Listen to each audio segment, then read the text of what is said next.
Price lord, ದೇವರಿಗೆ ಮಹಿಮೆ ಉಂಟಾಗ್ಲಿ. ಈ ಒಂದು ಸಮಯದಲ್ಲಿ ಎಲಿಜಾ ಆಗ್ನ್ಯೂ ಅವರ ಜೀವನ ಚರಿತ್ರೆಯನ್ನ ನಾವು ನೋಡ್ಲಿಕ್ಕಿದ್ದೇವೆ ಇವತ್ತಿನ ದಿನ. ಇವ್ರನ್ನ ದಿ ಮದರ್ ಆಫ್ 1000 ಡಾಟರ್ಸ್ ಅಂತೇಳಿ ಕರೀತಾರೆ. ಸೊ ಇವರಿಗೆ ಕುರಿತಾಗಿ ಸತ್ಯವೇದದಲ್ಲಿ ಇವರನ್ನ ತಿಳಿಪಡಿಸುವಂತಹ ಒಂದು ವಚನ, ಜ್ಞಾನೋಕ್ತಿ 31ನೇ ಅಧ್ಯಾಯ 26ನೇ ವಚನವನ್ನ ನಾವು ತೆಗೆದುಕೊಳ್ಳೋಣ. ಜ್ಞಾನೋಕ್ತಿ 31ನೇ ಅಧ್ಯಾಯ 26ನೇ ವಚನ ನಾನೊಂದ್ಸರಿ ಓದ್ತೇನೆ. ಬಾಯ್ದೆರೆದು ಜ್ಞಾನವನ್ನ ತೋರ್ಪಡಿಸುವಳು, ಆಕೆಯ ನಾಲಿಗೆಯು ಬುದ್ಧಿಯನ್ನು ಪ್ರೀತಿಪೂರ್ವಕವಾಗಿ ಹೇಳುವುದು. ಪ್ರೀತಿಯುಳ್ಳವರೇ, ಇವರು ಎಲಿಜಾ ಆಗ್ನ್ಯೂ ಅನ್ನುವಂಥವ್ರು ನ್ಯೂಯಾರ್ಕ್ ಅಂದ್ರೆ ಅಮೆರಿಕಗೆ ಸೇರಿರುವಂತವ್ರು. ಇವರ ತಂದೆ ಜೇಮ್ಸ್ ಆಗ್ನ್ಯೂ, ತಾಯಿ ಜೇನ್ ಆಗ್ನ್ಯೂ. ಇವರು ಫೆಬ್ರವರಿ 2, 1807 ಇವರ ಜನನ ಆಗ್ತದೆ ನ್ಯೂಯಾರ್ಕ್ ಅಲ್ಲಿ. ತುಂಬಾ ಚಿಕ್ಕ ವಯಸ್ಸಿನಲ್ಲೇ ದೇವರ ಕುರಿತಾಗಿ, ಸುವಾರ್ತೆಯ ಕುರಿತಾಗಿ ತುಂಬಾ ಆಶೆಯನ್ನ, ಅಭಿಲಾಷೆಯನ್ನ ಇಟ್ಟುಕೊಂಡಂತಹ ವ್ಯಕ್ತಿಯವರಾಗಿರ್ತಾರೆ. ಸೊ ಇವರು ಸುಮಾರು 8ನೇ ವಯಸ್ಸಿಗೆ, ಇವ್ರಿಗೆ 8ನೇ ವಯಸ್ಸು ಇದ್ದಾಗಲೇ ನಾನು ಸುವಾರ್ತೆ ಸೇವಕರಾಗಿ, ನಾನು ಸುವಾರ್ತೆ ಸೇವೆಯನ್ನ ಮಾಡಬೇಕು, ಮಿಷನರಿಯಾಗಿ ಬೇರೊಂದು ದೇಶಕ್ಕೆ, ಪ್ರಾಂತ್ಯಕ್ಕೆ ಹೋಗಿ ಸೇವೆ ಮಾಡಬೇಕು ಅನ್ನುವಂತಹ ಒಂದು ಮಹತ್ತರ ಆಸೆಯನ್ನ ಇಟ್ಕೊಂಡಂತಹ ವ್ಯಕ್ತಿ ಇವರಾಗಿರ್ತಾರೆ. A missionary is a member of a religious group who is sent into an area in order to. So ಇವರು ತಮ್ಮ ಎಜುಕೇಶನ್ ಅನ್ನ ನ್ಯೂಯಾರ್ಕ್ ಲ್ಯಾಂಡ್ ಅಲ್ಲೇ ಮುಗಿಸ್ತಾರೆ, ಅಮೆರಿಕದಲ್ಲೇ ಮುಗಿಸ್ತಾರೆ. ಆ 8ನೇ ವಯಸ್ಸಿಗೆ ಇವರಿಗೆ ಮಿಷನರಿ ಆಗಿ ಹೋಗ್ಬೇಕು ಅನ್ನುವಂತಹ ಒಂದು ಅಭಿಲಾಷೆ ಇದ್ದಾಗ್ಲೂ ಕೂಡ ತಮ್ಮ ಎಜುಕೇಶನ್ ಅಂದ್ರೆ ಸುಮಾರು 32 ವರ್ಷ ಆಗುವವರೆಗೂ ನ್ಯೂಯಾರ್ಕ್ ಅಲ್ಲೇ ಇರ್ತಾರೆ, ಅಲ್ಲೇ ಎಜುಕೇಶನ್ ಮಾಡ್ತಾರೆ, ಅಲ್ಲೇ ವಿದ್ಯಾಭ್ಯಾಸವನ್ನ ಪೂರ್ಣಗೊಳಿಸ್ತಾರೆ. ಅದಾದ್ಮೇಲೆ ಅವರು American board of commissioners for foreign missions ಅನ್ನುವಂತಹ ಒಂದು ಸಂಸ್ಥೆಗೆ ಸೇರ್ತಾರೆ ಅವರ 32ನೇ ವಯಸ್ಸಿನಲ್ಲಿ. ಈ ಒಂದು ಸಂಸ್ಥೆಗೆ ಸೇರಿಕೊಂಡು ಈ ಸಂಸ್ಥೆಯ ಮೂಲಕವಾಗಿ ಶ್ರೀಲಂಕಾ ಪ್ರಾಂತ್ಯಕ್ಕೆ ಇವರು ತಮ್ಮ ಪ್ರಯಾಣವನ್ನ ಬೆಳೆಸ್ತಾರೆ. ಅವರ ಜೀವಿಸಿದಂತ ಕಾಲಮಾನದಲ್ಲಿ ಈ ಒಂದು ಜಾಗವನ್ನ ಸಿಲೋನ್ ಅಂತ ಕರಿತಾ ಇತ್ತು, ಈಗ ನಾವು ಶ್ರೀಲಂಕಾ ಅಂತ ಹೇಳ್ತೀವಿ. ಸೊ ಸಿಲೋನ್ನ ಜಾಶ್ನ ಅನ್ನುವಂತಹ ಒಂದು ಪ್ರಾಂತ್ಯಕ್ಕೆ ಇವರು ಸ್ವಾರ್ಥ ಸೇವಕರಾಗಿ ಹೋಗ್ತಾರೆ. ಇವರು ಬಹಳ ಒಂದು ದೊಡ್ಡ ವಿಷಯ ಏನಂತಂದ್ರೆ, ಸುಮಾರು 3 ತಲೆಮಾರಿಗೆ ಇವರು ಶಿಕ್ಷಣ ನೀಡ್ತಾರೆ. ಅಂದ್ರೆ ಇವರ ವಿದ್ಯಾರ್ಥಿನಿಯ ಮಕ್ಕಳು ಮತ್ತೆ ಈ ವಿದ್ಯಾರ್ಥಿನಿಯ ಮೊಮ್ಮಕ್ಕಳು, ಸೊ 3 ತಲೆಮಾರಿಗೆ ಇವರು ಶಿಕ್ಷಣವನ್ನ ಸಾರ್ತಾರೆ. ಇವರು ಮೊದಲದಾಗಿ ಶ್ರೀಲಂಕಾ ಬಂದಾಗ ಅಲ್ಲಿ ಉಡುವಿಲ್ ಅನ್ನುವಂತಹ ಒಂದು ಗ್ರಾಮದಲ್ಲಿ ಬಾಲಕಿಯರ ಬೋರ್ಡಿಂಗ್ ಶಾಲೆಗೆ ಶಿಕ್ಷಕಿಯಾಗಿ ಸೇರ್ತಾರೆ. ಫಸ್ಟ್ ಅಲ್ಲಿ ಶಿಕ್ಷಕಿಯಾಗಿ ಸೇರಿ 1840ನೇ ಇಸವಿಯಲ್ಲಿ ಸುಮಾರು ವರ್ಷಗಳು ಕಾಲ ಸೇವೆ ಮಾಡ್ತಾರೆ. ನಂತರ ಅಲ್ಲಿ ಅವರು ಪ್ರಾಂಶುಪಾಲರಾಗ್ತಾರೆ. ಅವರು ಪ್ರಾಂಶುಪಾಲರಾಗಿ ತಮ್ಮ ಸೇವೆಯನ್ನ ಸಾರ್ತಾರೆ. ಅವರಿದ್ದಂತ ಒಂದು ಶಾಲೆಯಲ್ಲಿ, ಒಂದು ಹಾಸ್ಟೆಲ್ ಅಂತ ಹೇಳ್ತಾರೆ, residential school, boarding school. So ಈ ಸ್ಕೂಲಲ್ಲಿ ಸುಮಾರು 1300 ಮಕ್ಕಳು ಇರ್ತಾರೆ, ವಿದ್ಯಾರ್ಥಿನಿಯರು, ಹೆಣ್ಣು ಮಕ್ಕಳಿಗೆ ವಿಶೇಷವಾಗಿ 1300 ಮಕ್ಕಳಿದ್ರೆ ಅದರಲ್ಲಿ ಇವರು ಸುಮಾರು 600 ಮಕ್ಕಳಿಗೆ, ಅಂದ್ರೆ ಬಹುಶಃ 50% ಮಕ್ಕಳಿಗೆ ಸುವಾರ್ತೆಯನ್ನ ಸಾರಿ ಅವರು ದೇವರ ಮಾರ್ಗಗಳ ಕಡೆಗೆ ಬಂದು ದೊಡ್ಡ ದೊಡ್ಡ ಉನ್ನತ ಸ್ಥಾನದಲ್ಲಿ ಇದ್ದಂತಹ ವ್ಯಕ್ತಿಗಳನ್ನಾಗಿ ಮಾರ್ಪಡಿಸ್ತಾರೆ. ಅನೇಕರು ಇವರು ಬೋಧಿಸಿದಂತ ಅನೇಕರಲ್ಲಿ ಸುಮಾರು 600 ಜನದಲ್ಲಿ ದೊಡ್ಡ ದೊಡ್ಡ ಹುದ್ದೆಯಲ್ಲಿ ಇರ್ತಾರೆ. ಶಿಕ್ಷಕರಾಗಿಯೋ, ಡಾಕ್ಟರ್ ಆಗಿಯೋ, ಇಂಜಿನಿಯರ್ ಆಗಿಯೋ ಅಥವಾ ಸರ್ಕಾರಿ ಉತ್ತಮವಾದಂತಹ ಕೆಲಸಗಳಲ್ಲಿಯೋ ಸೇರಿರ್ತಾರೆ. ಸೊ ಇವರು ಮಾಡುವಂತ ಎಲ್ಲಾ ವಿಷಯಗಳಲ್ಲಿ ಪ್ರಾಮುಖ್ಯವಾದಂತಹ ವಿಷಯ ಸೇವೆ ಇವ್ರದ್ದು ಏನಾಗಿತ್ತು ಅಂತಂದ್ರೆ, ಶಾಲೆಯಲ್ಲಿ ಇರುವಂತಹ ಎಲ್ಲಾ ಮಕ್ಕಳಿಗೆ ವಿದ್ಯಾಭ್ಯಾಸವನ್ನ, ಉತ್ತಮವಾದಂತಹ ವಿದ್ಯಾಭ್ಯಾಸವನ್ನ ದೊರಕಿಸಿಕೊಡ್ಬೇಕು ಎಲ್ಲಾ ಮಕ್ಕಳಿಗೆ. ಅವರ ಕೈ ಕೆಳಗಡೆ ಏನ್ ಮಕ್ಕಳಿದ್ದಾರೆ ಇವರಿಗೆ ಸುಂದರವಾದಂತಹ ಎಜುಕೇಶನ್ ಕೊಡ್ಬೇಕು, ಇವರು ಉತ್ತಮವಾಗಿ ಬೆಳಿಬೇಕು, ಅದರೊಟ್ಟಿಗೆ ಸುವಾರ್ತೆಯನ್ನ ಸಾರಬೇಕು, ಕ್ರಿಸ್ತನ ಪ್ರೀತಿಯನ್ನ ತಿಳಿಸ್ಬೇಕು ಅನ್ನುವಂತಹ ಒಂದು ಮಹತ್ತಾದ ಆಶೆಯನ್ನ ಇವರು ಇಟ್ಕೊಂಡು ಸೇವೆಯನ್ನ ಮಾಡ್ತಾರೆ. ಅದು ಮಾತ್ರ ಅಲ್ಲ, ಇವರು ಶಾಲೆಯಲ್ಲಿದ್ದಾಗ ಮಾತ್ರ ಇವರು ಮಕ್ಕಳನ್ನ ಗಮನಿಸಲ್ಲ, ಮಾತ್ರ ಅಲ್ಲದೆ ರಜೆಯ ಸಂದರ್ಭಗಳಲ್ಲಿಯೂ ಕೂಡ ಇವರು ತಮ್ಮ ಮಕ್ಕಳ, ವಿದ್ಯಾರ್ಥಿನಿಯರ ಮನೆಗೆ ಹೋಗಿ ಅವರ ಕುಟುಂಬದ ವಿಚಾರಗಳಲ್ಲಿ, ಅವರ ಒಂದು ಆರ್ಥಿಕ ಪರಿಸ್ಥಿತಿಯಲ್ಲಿ, ಅವರ ಆತ್ಮಿಕ ಬೆಳವಣಿಗೆಯಲ್ಲಿ ಸಹಾಯ ಮಾಡ್ತಾರೆ. ಸೊ ಇವರ ಒಂದು ಪ್ರೀತಿಯ ಸೇವೆ, ಇವರ ಒಂದು ಅತ್ಯುನ್ನತವಾದಂತಹ ಸೇವೆಯಿಂದ ಇವರಿಗೆ ದಿ ಮದರ್ ಆಫ್ 1000 ಡಾಟರ್ಸ್ ಅನ್ನುವಂಥ ಬಿರುದನ್ನ ಕೊಡ್ತಾರೆ.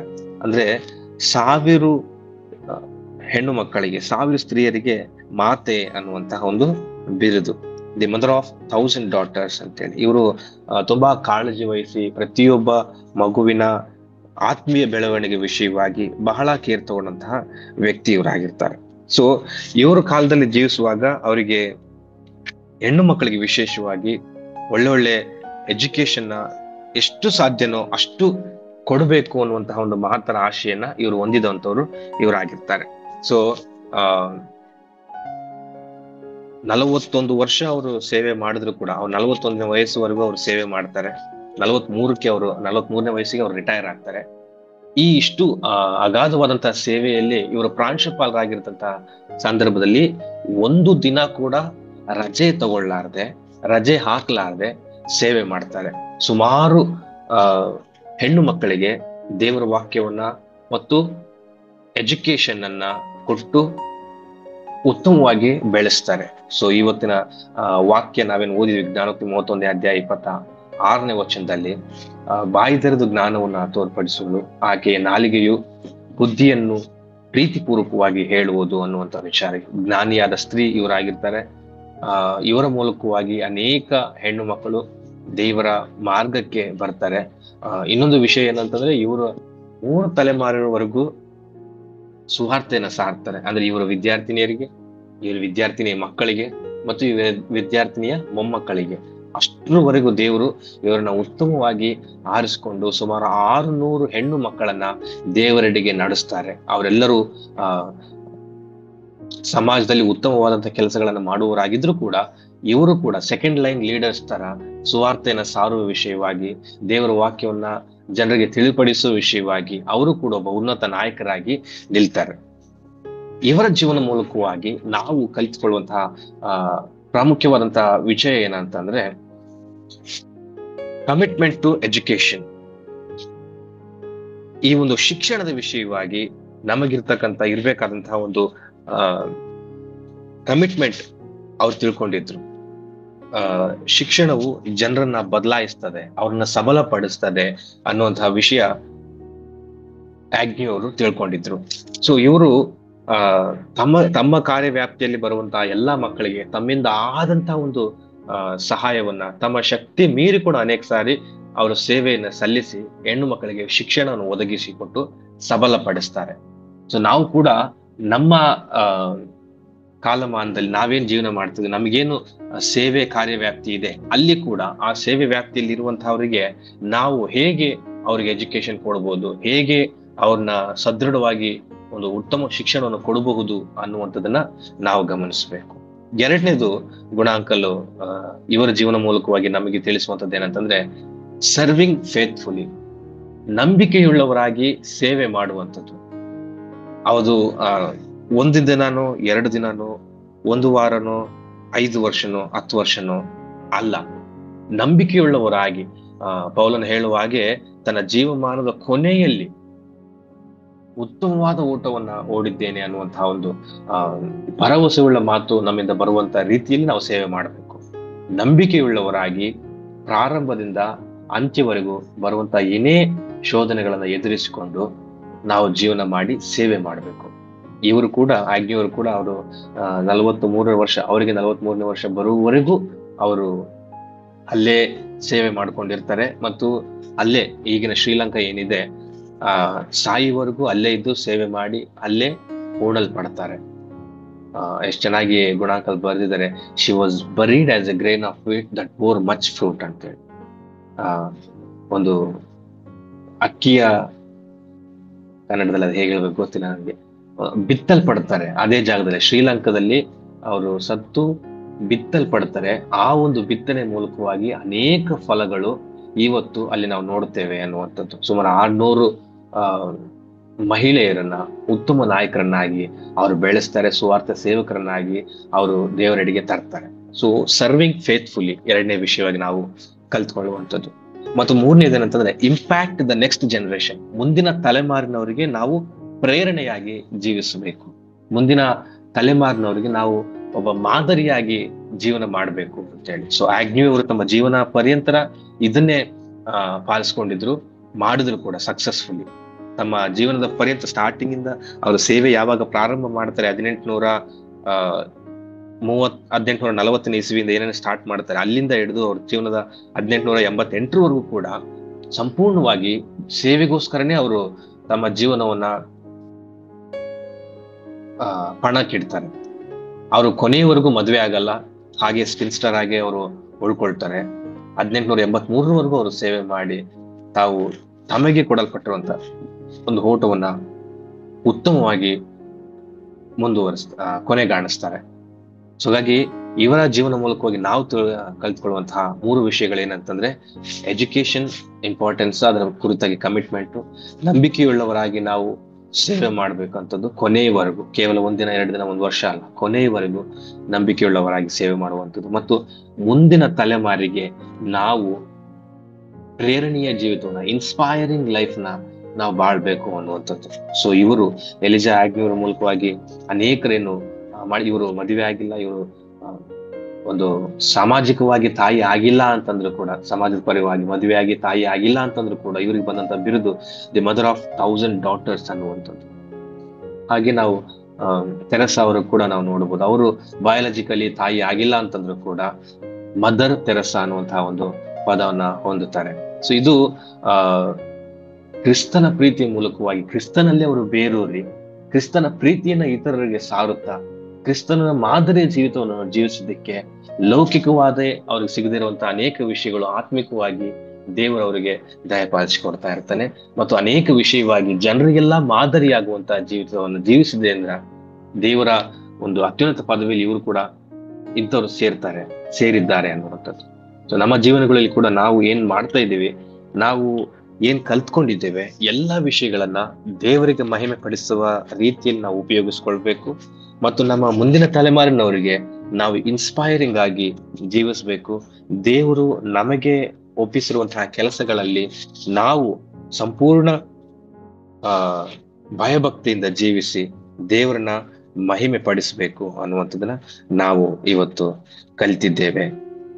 ಸೊ ಎಲಿಜಾ ಆಗ್ನ್ಯೂ ಅವರ ಮೂಲಕವಾಗಿ ದೇವರು ನಮಗೆ ಕಲಿಸಿಕೊಟ್ಟಿರುವಂತಹ ಒಂದು ವಿಷಯ ಕುರಿತಾಗಿ ನಾವು ಯೋಚಿಸೋಣ, ನಮ್ಮ ಜೀವನದಲ್ಲಿ ಅಳವಡಿಸಿಕೊಳ್ಳೋಣ, ಪ್ರಾರ್ಥನೆ ಮಾಡೋಣ. ಮಹಾಪರಿಶುದ್ಧನಾದ ದೇವರೇ, ನಿನಗೆ ಸ್ತೋತ್ರ ಸ್ವಾಮಿ. ಹೌದು, ಎಲಿಜಾ ಆಗ್ನ್ಯೂ ಅವರು ಕರ್ತನೇ ಸ್ವಾಮಿ ತಮ್ಮ ಜೀವನವೆಲ್ಲ ನಿಮಗಾಗಿ, ನಿಮ್ಮ ಸೇವೆಗಾಗಿ, ಅನೇಕ ಹೆಣ್ಣು ಮಕ್ಕಳನ್ನ ಉತ್ತಮವಾಗಿ ಬೆಳೆಸುವಂತಹ ವಿಷಯವಾಗಿ ತಮ್ಮನ್ನು ತಾವು ಸಮರ್ಪಿಸಿಕೊಂಡಿದ್ದಾರೆ. ಇವರ ಜೀವನದ ಕುರಿತಾಗಿ ನಾವು ಕಲಿತಿರುವಂತಹ ವಿಷಯಗಳನ್ನ ನಮ್ಮ ಜೀವನದಲ್ಲಿ ನಾವು ಅಳವಡಿಸಿಕೊಳ್ಳಿಕ್ಕಾಗುತ್ತೆ ನಮಗೆ ಸಹಾಯ ಮಾಡು. ಹೌದು ದೇವರೇ, ನಮಗಿರುವಂತಹ ಕಾಲಮಾನದಲ್ಲಿ, ನಮಗೆ ವಹಿಸಿರುವಂತಹ ಸೇವೆಯ ವ್ಯಾಪ್ತಿಯಲ್ಲಿ, ನಮಗಿರುವಂತಹ ಸಮಯದಲ್ಲಿ ಕರ್ತನೆ, ನಾವು ನಿನಗೆ ಮಹಿಮೆ ಪಡಿಸುವಂತವರಾಗಿ, ನಿನಗೆ ಮೆಚ್ಚುಗೆಯುಳ್ಳವರಾಗಿ, ಜನರ ಮುಂದೆ ನಿನ್ನನ್ನ ಸಾಕ್ಷಿ ರೀತಿಯಲ್ಲಿ ನಾವು ಇರ್ಲಿಕ್ಕಾಗುತ್ತೆ ನಮಗೆ ಸಹಾಯ ಮಾಡು. ನಿನಗೆ ನಾವು ಸಾಕ್ಷಿಯುಳ್ಳವರಾಗಿ ಜೀವಿಸ್ಲಿಕ್ಕಾಗುವಂತೆ ನಮ್ಮ ಜೀವನವನ್ನ, ನಮ್ಮನ್ನ ಆಶೀರ್ವದಿಸಿ, ಬಲಪಡಿಸಿ, ಉಪಯೋಗಿಸಿಕೊ ಸ್ವಾಮಿ. ದೇವರೇ, ಹೌದು ಸ್ವಾಮಿ, ಎಲ್ಲಾ ಕಾರ್ಯಗಳಲ್ಲಿ, ಎಲ್ಲಾ ವಿಷಯಗಳಲ್ಲಿ ಕರ್ತನೆ ಸ್ವಾಮಿ, ನಿಮ್ಮನ್ನ ಪ್ರತಿನಿಧಿಸ್ಲಿಕ್ಕಾಗುತ್ತೆ, ನಿಮ್ಮನ್ನ ಪ್ರಚುರಪಡಿಸ್ಲಿಕ್ಕಾಗುತ್ತೆ ನಮಗೆ ಜ್ಞಾನ ವಿವೇಕವನ್ನ ದಯಪಾಲಿಸಿಕೊಡು ಸ್ವಾಮಿ. ದೇವರೇ, ಈ ಒಂದು ದಿನದಲ್ಲಿ ಕಲಿತಿರುವಂತಹ ಈ ವಿಷಯವೆಲ್ಲವೂ ನಾವು ಮರೆಯಲಾರದ ಹಾಗೆ ತಿಳಿದುಕೊಳ್ಳಿಕ್ಕಾಗುತ್ತೆ, ನಮ್ಮ ಜೀವನದಲ್ಲಿ ನಾವು ಅಳವಡಿಸಿಕೊಳ್ಳಿಕ್ಕಾಗುತ್ತೆ ನಮಗೆ ಸಹಾಯ ಮಾಡಿ. ಮಾತ್ರವಲ್ಲದೆ ನಮ್ಮೆಲ್ಲಾ ಸೇವಕರುಗಳನ್ನ ಈ ಒಂದು ಸಮಯದಲ್ಲಿ ನೆನೆಸಿಕೊಳ್ತೇನೆ ಸ್ವಾಮಿ. ಪ್ರತಿಯೊಬ್ಬ ಸೇವಕರನ್ನು ಆಶೀರ್ವದಿಸು, ಮುಖ್ಯವಾಗಿ ಕಲ್ವಾರಿ ಚರ್ಪಲ್ ಸೇವೆಯನ್ನು ಆಶೀರ್ವದಿಸು. ಈ ಒಂದು ಸೇವೆ ಮೂಲಕವಾಗಿ ಅನೇಕರು ಆಶೀರ್ವಾದ ಹೊಂದ್ತಾ ಇದ್ದಾರೆ, ರಕ್ಷಣೆ ಮಾರ್ಗದಲ್ಲಿಗೆ ಬರ್ತಾ ಇದ್ದಾರೆ, ನಿನ್ನನ್ನು ತಿಳ್ಕೊಳ್ತಾ ಇದ್ದಾರೆ, ನಿನ್ನನ್ನು ಮಹಿಮೆ ಪಡಿಸ್ತಾ ಇದ್ದಾರೆ. ಸ್ತೋತ್ರ ಸ್ವಾಮಿ. ಈ ಒಂದು ಸೇವೆಯಲ್ಲಿ ಭಾಗಿಯಾಗಿರುವಂತಹ ಪ್ರತಿಯೊಬ್ಬ ಸೇವಕರನ್ನ ಆಶೀರ್ವದಿಸು ಸ್ವಾಮಿ. ಎಲ್ಲಾ ನಾಯಕರನ್ನ ಆಶೀರ್ವದಿಸು ದೇವರೇ. ಅವ್ರು ಮಾಡ್ತಿರುವಂತಹ ಪ್ರತಿ ಕೆಲಸ ಕಾರ್ಯಗಳಲ್ಲಿ ನೀನು ಜ್ಞಾನ ವಿವೇಕವನ್ನು ದಯಪಾಲಿಸಿಕೊಟ್ಟು ನಡೆಸು ಸ್ವಾಮಿ. ಎದುರಾಗುವಂತ ಎಲ್ಲಾ ಸೈತಾನ ಶೋಧನೆಯನ್ನ ಗೆಲ್ಲಲಿಕ್ಕಾಗುವಂತೆ ಸಹಾಯ ಮಾಡು. ಪ್ರೀತಿಯುಳ್ಳವರೇ, ಈ ಒಂದು ಸಮಯದಲ್ಲಿ ಕರ್ತನೇ ಸ್ವಾಮಿ, ಗುಣಾಂಕಲ್ನ ಮತ್ತು ಕರ್ತನೇ ಸ್ವಾಮಿ ಅವರೆಲ್ಲ ಕುಟುಂಬವನ್ನ, ಅವರ ಸೇವೆಯನ್ನ ಆಶೀರ್ವದಿಸು. ಹೇರಳವಾಗಿ ಕರ್ತನೇ ಸ್ವಾಮಿ ಸೇವೆಯಲ್ಲಿ ಅವ್ರನ್ನ ಉಪಯೋಗಿಸಿಕೊಂಡಿದ್ದೀರಿ. ಸ್ತೋತ್ರ. ಮೊದಲಿನ ಮಾರ್ಗದಲ್ಲಿ ಕೂಡ ಕರ್ತನೇ ಸ್ವಾಮಿ ಅವರೆಲ್ಲಾ ಸೇವೆಯನ್ನ ಆಶೀರ್ವದಿಸಿ ಬಲಪಡಿಸಿ ನಡೆಸು ಸ್ವಾಮಿ. ನಮ್ಮ ಸಂಸ್ಥೆಯ ಡೈರೆಕ್ಟರ್ಗಳನ್ನ, ನಮ್ಮ ಸಂಸ್ಥೆಯ ಎಲ್ಲಾ ಇನ್ಚಾರ್ಜ್ ಪರ್ಸನ್ಗಳನ್ನ ಆಶೀರ್ವದಿಸು, ನಿನ್ನ ಕೃಪೆಯಿಂದ ತುಂಬಿಸು. ಅವರಿಗೆ ಬೇಕಾಗಿರುವಂತಹ ಎಲ್ಲಾ ಆಶೀರ್ವಾದಗಳನ್ನ ನೀನು ಒದಗಿಸಿಕೊಡು ಸ್ವಾಮಿ. ಮಾತ್ರವಲ್ಲದೆ ಅವರಿಗೆ ಎದುರಾಗುವಂತ ಎಲ್ಲಾ ಸೈತಾನ ಶೋಧನೆ ಬಿಡಿಸಿ ಕಾಯ್ದು ಕಾಪಾಡಿ ನಡೆಸು. ದೇವರೇ, ನಮ್ಮ ಸಂಸ್ಥೆಯ ಮೂಲಕವಾಗಿ ನಡೆಸುವಂತ ಎಲ್ಲಾ ಸೇವಾ ಕಾರ್ಯಗಳನ್ನು ಒಪ್ಪಿಸಿಕೊಡ್ತೇನೆ ಸ್ವಾಮಿ. ದೇವರೇ, ಎಲ್ಲಾ ಸೇವೆಯಲ್ಲಿಯೂ ಯಾವುದೇ ತೊಂದರೆ, ಅಡ್ಡಿ, ಆತಂಕ ಬರಲಾರ್ದ ಹಾಗೆ ನೀನು ನಡೆಸು. ಮಾತ್ರವಲ್ಲದೆ ಈ ಒಂದು ಸಮಯದಲ್ಲಿ ಇಲ್ಲಿ ತರಬಾಗಿರುವಂತ ಪ್ರತಿಯೊಬ್ಬರನ್ನ ನೆನೆಸಿಕೊಂಡು ಪ್ರಾರ್ಥನೆ ಮಾಡ್ತೇನೆ ಸ್ವಾಮಿ. ಅವ್ರನ್ನ ಆಶೀರ್ವದಿಸ್ರಿ, ಒಳ್ಳೆ ಜ್ಞಾನ ವಿವೇಕವನ್ನು ದಯಪಾಲಿಸಿಕೊಟ್ಟು ನಡೆಸಿರಿ. ಅವ್ರಿಗೆ ಏನೇ ಸಮಸ್ಯೆ ಇದ್ರೆ ಅದನ್ನ ಬಿಡಿಸಿ ನೀನು ಕಾಯ್ದು ಕಾಪಾಡಿ ನಿನ್ನನ್ನು ಮಹಿಮೆ ಪಡಿಸುವಂತವರ ಜೀವಿತವಾಗಿ ನಮ್ಮೆಲ್ಲರಿಗೂ ಬದಲಾಗ್ಲಿಕ್ಕಾಗುತ್ತೆ ನಾವು ಸಹಾಯ ಮಾಡು. ನಿನ್ನ ಕೃಪೆ ಕೊಡು, ನಿನ್ನ ಮಹಿಮೆ ಒಂದು ನಿನ್ನವರಾಗಿ ನಾವು ಜೀವಿಸ್ಲಿಕ್ಕೆ ನಾವು ಸಹಾಯ ಮಾಡ್ತೇವೆ ಬೇಡಿಕೊಳ್ಳುತ್ತಾರೆ. ಯೇಸು ಕ್ರಿಸ್ತನ ಒಂದೇ ನಾಮದಲ್ಲಿ ಪ್ರಾರ್ಥಿಸ್ತೇನೆ, ಜೀವನ ತಂದೆ, ಆಮೇಲೆ.